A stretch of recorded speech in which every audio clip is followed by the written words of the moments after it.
Welcome to the Boone Podcast. I'm Bret Boone, and we're going to try something a little bit different today. It's kind of, I don't know what we're going to call it, maybe Boonie's Corner. I just wanted to talk with you guys a little bit. What I saw yesterday, first round of the playoffs, wild card. Um, we'll start with Texas and Tampa Bay. Texas limps into the postseason. They lose 3 of 4 to the Seattle Mariners and go from division champs to having to get on a plane and go to Tampa Bay. Tampa Bay's a good ball club. They won 99 games this year. The matchup in game one was Glass now against Montgomery. Montgomery 2 years ago, uh, pitching for the New York Yankees, kind of a cast-off. He goes to St. Louis, has some success, and kind of is the secondary guy in some deadline deals that the Texas Rangers make. They get a Max Scherzer, who is kind of the North Star of that guy at the trading deadline that takes you down to and gets you to the promised land. He went down, and Montgomery was kind of the secondary trade that they made. Ends up being, wow, he's been great for the Texas Rangers.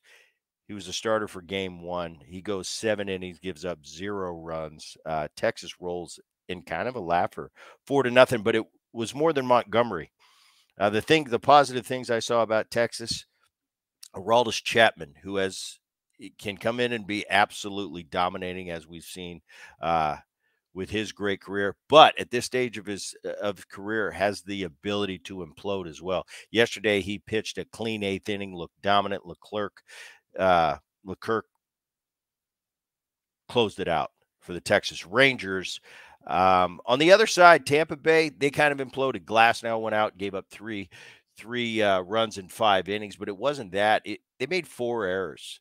They tried a safety squeeze in the first inning, kind of a little bit of a desperation move for me. Ended up not working out for them. They get blanked 4-0.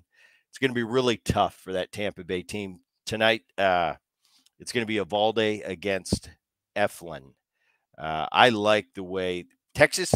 You breathe some life into them because they're coming out of a Seattle Mariners series, and they lose 3 out of 4, kind of limping into the playoffs. I think yesterday really is going to breathe some life into that team, and in these 3-game series, they're so tough. They're so tough because you lose that first one, and your back's about as far up against the wall as it could be, and it's tough to come back from that. We'll see. Moving on to Toronto and the Minnesota Twins.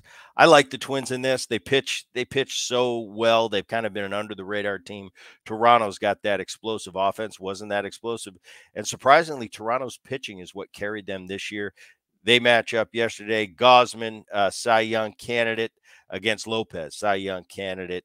And it was a great matchup. Twins, it's a tough place. This seems like I've never played in the new Minnesota at the new Minnesota ballpark, but it seems like a tough place to play. And the story of this game is Royce Lewis hadn't played in 2 weeks, hits 2 home runs coming off plantar fasciitis, hits 2 home runs.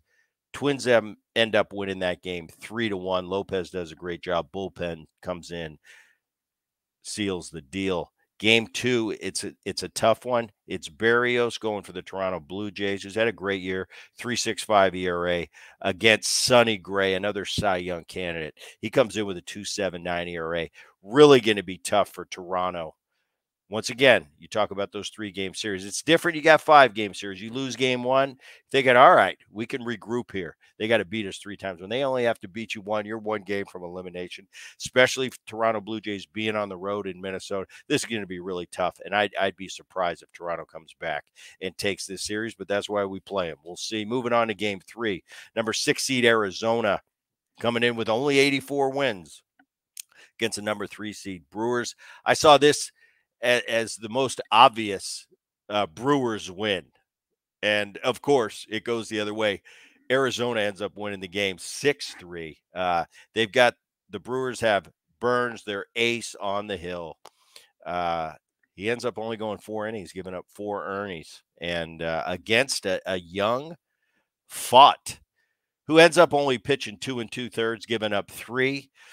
The key to this game for me, Arizona was in trouble every inning, the first 3, the young kid, and they got out of it kind of relatively unscathed. I could have easily seen 6-0 after 3 innings. He kept it to a minimum. It was 3-0. They come back and the Arizona ball club scored runs not the way they normally do with the long ball.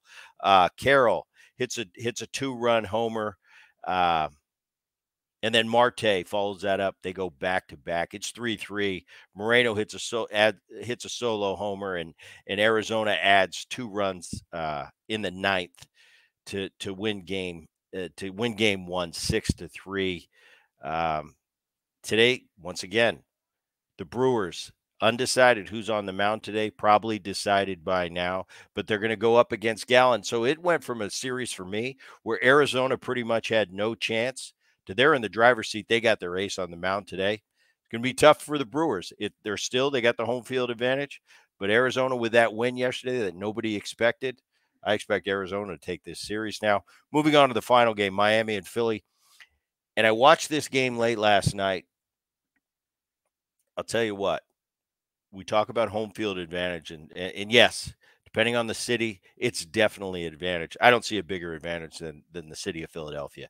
That crowd was on fire. It seemed like it was Game 7 of the World Series last night when I'm watching that. Phillies roll 4-1. Kimbrel closed it out. Everybody looked great. Zach Wheeler looked about as good as you could possibly look. Luzardo wasn't bad, but it just wasn't enough. That Philly team, uh, they seemed like they're ready to go. And last year they got to the World Series.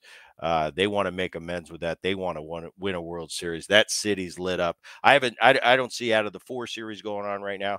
I don't. It was decisively a home field advantage, much more so than the other 3 games I watched. I've been in the city of Philly. I grew up in Philly. I played a lot of games in Philadelphia. That crowd definitely can make a difference. If the Miami Marlins want to pull this out, they're going to have to find a way to take that crowd out, that Philadelphia crowd out early. If they don't do that, I don't see this. I don't see this series going to 3 games. I see it being over tonight. Once again, that's why we play the games. If I knew everything, I wouldn't have to sit there. I'd be in Las Vegas making picks. So, guys, hope that helped you.